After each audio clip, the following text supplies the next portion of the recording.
साथियों, अभी हम लोग हैं मध्य प्रदेश के नर्मदापुरम में और उसके एक गांव में हैं। तो मैं आपको एक गांव का एक घर घुमाना चाहूँगा कि यहाँ पर घर किस तरह से होते हैं और घर के पीछे वो लोग किस तरह से बागान लगाते हैं।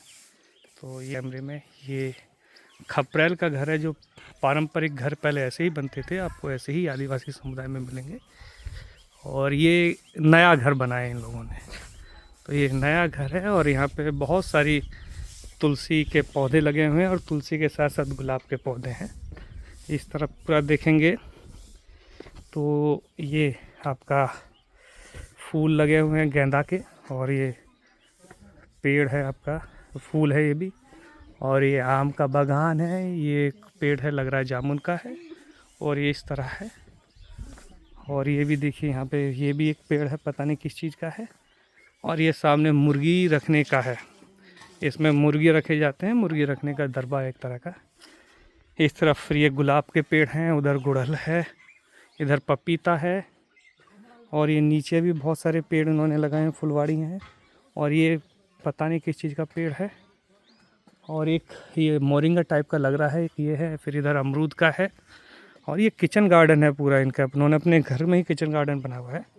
बहुत सारी चीज़ें हैं, ये भी फूल हैं, ये गाजर टाइप का कुछ लग रहा है, ये फिर मेथी लगा हुआ है, उधर साग लग रहा है, ये पालक धनिया, इस तरफ ये पालक है, सरसों है, ये धनिया इन्होंने लगाया हुआ है। उसके बाद वो हरी मिर्च, और फिर वो बैंगन, सरसों, और यहाँ पर इन्होंने मूली और गाजर लगाया हुआ है। उस तरफ ये जो अलग अलग तरह की फेल मतलब फलियाँ होती हैं, जैसे ये रमास की, ग्वाल की, उस तरह की जो फलियाँ होती हैं ये है। और यहाँ बेरी का पेड़ है। और ये देखिए कि मतलब एक उन्होंने अपने ही घर में बहुत सारी चीज़ें, घर में सारी चीज़ें लगाई हुई हैं। घर के बैक यार्ड में उन्होंने तरह का सारी चीज़ें लगाई हुई हैं। जैसे यहाँ पे एक तोरई की बेल दिख रही है मुझे, यहाँ तोरई लगा हुआ है। और ये अमरूद का पेड़ है, अभी इस पर कुछ आया नहीं है। और देखिए कितना मतलब कितना सुंदर घर है, और कितना, मैं इसको काफ़ी देर से देख रहा था, सोचा मैं आप लोगों के साथ भी साझा करूं कि किस तरह की है।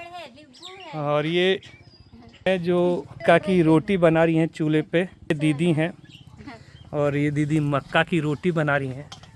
अब देखिए गांव का परिसर में मक्का की रोटी, और वो भी चूल्हे पे बनी हुई खाने को मिले तो कितना अच्छा लगेगा। ये किसका, ये नींबू का पेड़ है दीदी?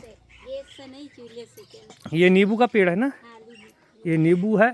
और ये देखिए उधर पेड़ पे आप देखेंगे, शायद मैं जूम करता हूँ तो ये लौकी है।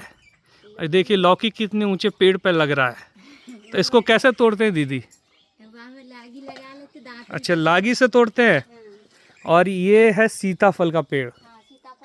और आप खासकर पहाड़ी क्षेत्र में और आदिवासी क्षेत्र में जाओगे, जैसे अलीराजपुर में है, मंडला में, और यहाँ भी के पेड़ हैं। और इस पे जिसको हम बोलते हैं ना कस्टर्ड एप्पल, वो उसका पेड़ है। और ये आता है नवंबर दिसंबर में, खासकर इसके पैदावार होती है।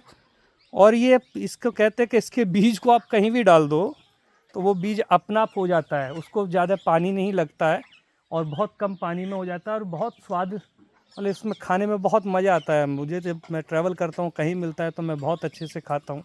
अच्छा दीदी, इसको क्या बोलते हैं, ये जो फली है? ये क्या, कौन सी फली है? पता नहीं तो क्या बोलते हैं, हम तो बलर बोलते हैं। अच्छा, इनके यहाँ पे इसको बलर बोलते हैं, हमारे यहाँ इसको सेम जैसा कुछ ऐसा बोलते हैं, जैसे सेम की फली होती है। देखिए कितनी सुंदर लग रही है।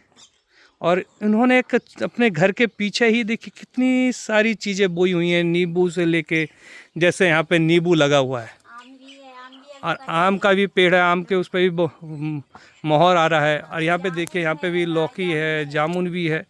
तो सारी दीदी ने बोई हुई हैं, और घर के ही मतलब बैक यार्ड में सब कुछ लगाया हुआ है। तो ये कह सकते हैं कि एक जो आदिवासी समुदाय में आप जाएंगे तो उन्होंने घर के पीछे जो किचन गार्डन रखने का एक उनका पारंपरिक है कि जहाँ घर होगा उसके पीछे छोटा मोटा वो किचन गार्डन ज़रूर रखते हैं, जहाँ पे बेसिक चीज़ें वो बोते हैं जो डेली बेसिस में यूज होती हैं, और वो लोग यूज करते हैं। जैसे यहाँ बीज हैं जिनको सुखाए हुए हैं, फली के कुछ बीज हैं। और ये कुछ धनिया, कौन सी भाजी है ये चना भाजी है जिसको सुखा के रखते हैं। और ये है जो चना भाजी है, उसको तो सुखाने से दो चीज़ें हैं, एक तो सुखा के रखते हैं कि उसको गर्म मतलब बाद में मौसम में जब नहीं मिले तब उसको खाया जाए।